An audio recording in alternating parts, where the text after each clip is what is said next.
세월호 국정조사가 오늘부터 본격화됐습니다. 기간 보고 첫날이었던 오늘 국방부와 안전행정부의 초동 대처가 도마에 올랐습니다.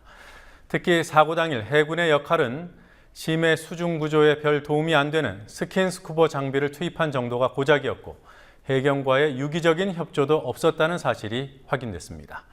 강병규 안전행정부 장관은 불성실한 답변 태도를 보여 여당 의원들로부터도 질타를 받았습니다. 취재 PD 연결해서 알아보겠습니다. 윤이나 PD. 네, 윤이나입니다. 네, 오늘 기간보고 내용부터 알아보도록 하죠. 유가족이 참석한 가운데 기간보고가 있었던 거죠? 네, 맞습니다. 오늘 오전 10시부터 세월호 국정조사특위 기간보고를 시작했습니다. 첫 기간보고 대상은 안전행정부와 국방부, 전라남도와 전남 진도군이었습니다. 특위위원들은 정부의 세월호 사고 초동 대응에 대해 집중적으로 추궁했습니다. 유가족 20여 명은 국회에 방문해 기간보고를 지켜봤습니다. 가족들은 손에 노트와 볼펜을 들고 메모를 하며 기간보고를 지켜봤고 중간중간 탄식하며 답답하다고 가슴을 치기도 했습니다. 오전 질의시간 이후 국방장관 임식 일정으로 인해 자리를 떠나는 김관진 국방부 장관에게 가족대책위의 김병건 대표는 아이들이 죽었는데 임식이 더 중요하냐고 말했습니다. 취임식이 더 중요합니까? 애 죽은 거 이거 지금 해결하는 게 더 중요한 겁니까? 그리고 장관님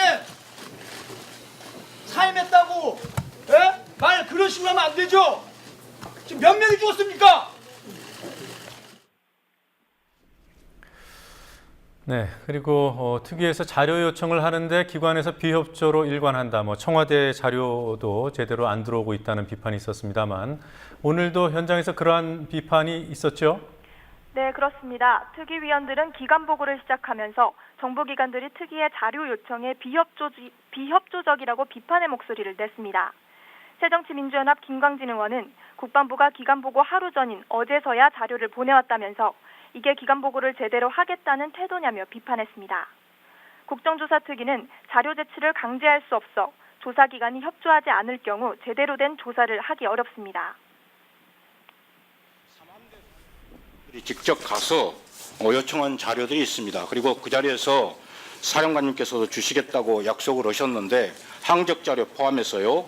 전체도 아니고 한 10분 정도에서 15분 정도 상황만 저희들이 요청을 했는데 아직 안 오고 있습니다. 청와대 자료는 지금 도착 건수가 0건입니다. 0건. 단 한 건도 청와대에서 자료를 내놓지 않고 있고요. KBS 이건 단 한 건입니다. 그래서 위원님들이 요청하신 자료에 대해서 이게 위원장님께서 다시 한번 명확하게 좀 독촉을 해주시든지 촉구를 해주셔야지 국정조사가 제대로 이루어질 수 있다고 생각합니다. 오늘이 국방부의 이 기관 보고인데 어제 저녁 7시에 이 책자를 전체 의원에게 주셨습니다. 그러면서 제대로 진실 규명을 하라라고 하는 것은 20곡이나 퀴즈를 풀겠다고 하는 것이 아니기 때문에 사실 저희들은 강제적으로 자료를 조사하거나 할 수 있는 권한이 없습니다. 정부가 자료를 주셔야 그것을 가지고 판단을 하는 것인데 실제 아까 정진 의원님께서 말씀하셨습니다만 자료들이 제대로 오지 않습니다. 네. 자, 안전행정부 초동대처에 대한 비판과 질의가 이어졌더군요. 여야 위원들 모두 입을 모아서 비판한 부분이 바로 중앙안전대책본부장이기도 한 안전행정부 장관이었습니다. 어떤 점이 지적을 받았는지 정리해 주시죠.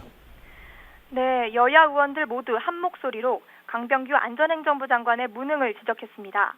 새누리당 권선동 의원은 국가재난 시 컨트롤타워 역할을 해야 하는 안전행정부가 사고 초기 실종자 구조자 숫자를 잘못 발표해 국가적 분노와 불신을 가중시켰다고 비판했습니다. 권 의원은 사고 발생 이후 중대본이 가동하기까지도 53분이나 소요된 점을 들며 장관이 사고의 심각성을 인식하지 못했다고 말했습니다.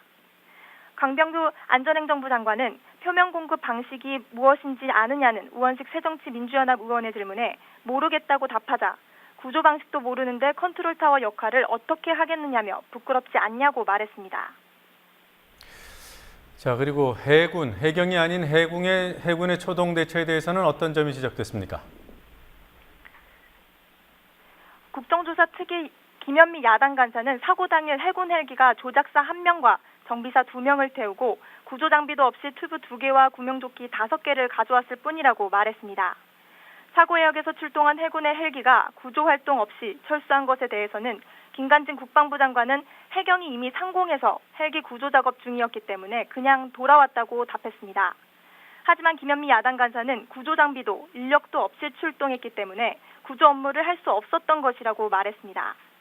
민주연합 김현 의원은 군이 병력과 장비를 총동원한 것처럼 설명했지만 막상 현장에 투입된 군의 해난구조 장비는 스킨스쿠버 장비 40세트에 불과했고 공기통은 사람 수보다 적은 26개밖에 없었다고 지적했습니다.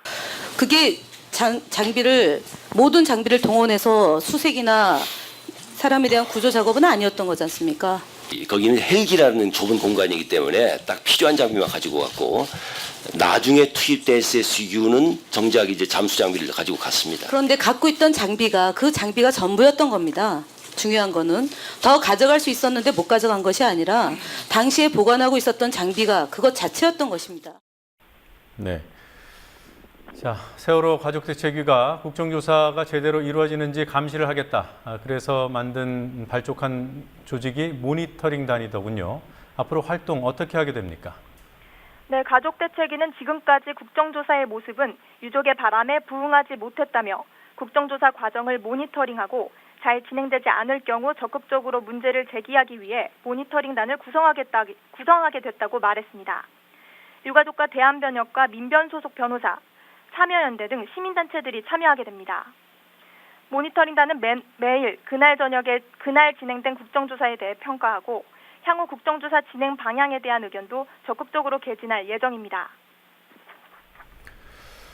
자, 진도 관제센터 VTS 직원들이 세월호 사고 당일에 자신들의 근무 태만 사실을 숨기려고 CCTV를 삭제했다가 들통이 났어요. 검찰은 이들을 어떻게 처리하겠다고 합니까? 검찰은 이들에 대해 구속영장 청구도 검토하고 있습니다.